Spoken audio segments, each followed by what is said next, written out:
And Queensland Liberal MP Warren Entsch joins me now from Parliament House. Thanks very much for joining us this evening. It's a pleasure, Lee. So the seven of you who are on the outside of the party on this issue, what do you do now? Well, look, I mean, we continue our advocacy. I mean, at the end of the day, I mean, we hope for a free vote that came out of this, and unfortunately, understand that four of us went into this. Five of us, sorry. We got seven now on side that are arguing this, and we've got a commitment to re-put the plebiscite this week, which I think is fantastic. Now, I sort of reflect back when I started advocacy for issues within the gay community back in 2004, 2005.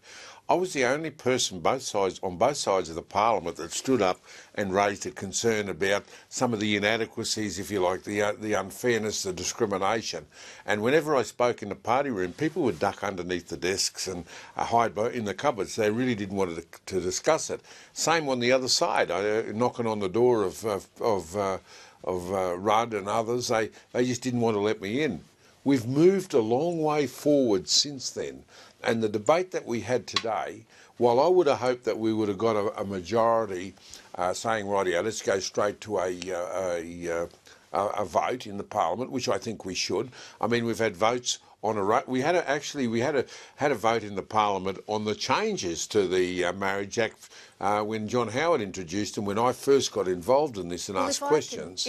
Sorry to interrupt, but if I can interrupt there, you point out that attitudes have changed. You have got a moment now with the way the Parliament is that if you walked in there tomorrow and started to work with Labor to introduce a private members bill, that you could see this change happen tomorrow. Not necessarily, because there are those within the Labor Party that also have a view on this and that are contrary to what the Labor Party, what Bill Shorten is saying. Make no bones about it. There are those within the Labor Party that have an issue on this as well. But for now, you and your colleagues who've sparked this turmoil in the Liberal Party are happy to wait out this plan and see what happens? Well, if you give me a moment, I'll just explain to you. There are those within the coalition that nothing we can do will ever change their view. We put them into one category. It doesn't matter what we do, they will never ever change. They will be vehement opponents, and some of these are the architects of the plebiscite, because they see this as a way of kicking it into the long grass and making sure that nothing ever happens. But let me tell you that there is a whole lot of people within the Liberal Party now that actually believe in equity and believe in the change to allow same-sex marriage to happen. But they are conflicted, because we did actually go into the last election with a plebiscite as part of a policy, and they are sick and tired of broken promises. You know, you promise one thing in an election, and there have been a number, and I'm sure you can cite some. You know, there will be no carbon tax under a government I lead, and I'm sure you can cite some on our side of the politics as well.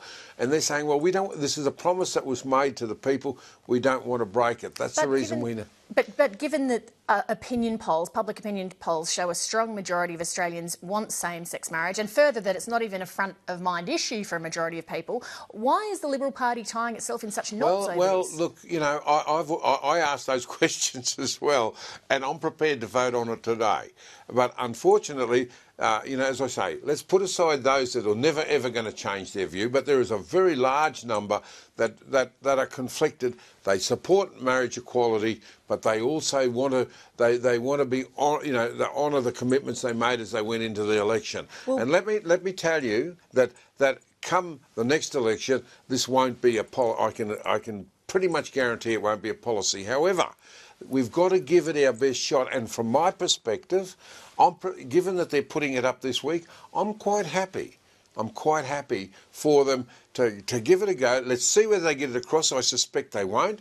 If they then put up a plebiscite, a postal plebiscite, they will see the warts and the prickles attached to that, and you know.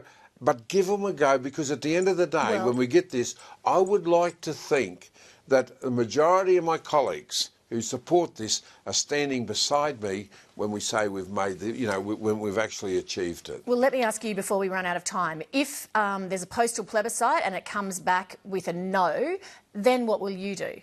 Well, look, I've already said tonight that I reserve my right. Now, there are many of my colleagues out there that are vehemently opposed, that said they reserve their right to vote the way they want to if the answer comes back yes. Well, I've put it on the record. If it comes back no, I reserve my right as a Liberal to call on a vote. So you know, I think if it's good for them, it's good for me, and I made that point tonight. Voters know that the Prime Minister is personally in favour of same-sex marriage. What do his recent decisions say about his courage as a leader? I think that, you know, I'm not going to criticise the Prime Minister. I think that he's got a hell of a lot of juggling to do in relation to managing this issue, and you know, he has to do what he has to do. I have to do what I have to do and what I believe is right. You know, this is not something that I'm a born again that came here 5 minutes ago. I've been raising issues on this for well over a decade, and so, you know, I feel that I have a right to speak out on this. But I would like to bring as many of my colleagues along as I possibly can, and at the end of the day, what I want to do, I'm not so much focused on the process. I want to get an outcome. And whatever it takes to get that outcome, I'm prepared to give it 100%. Warren Entsch, thank you very much for your time. Thank you very much indeed.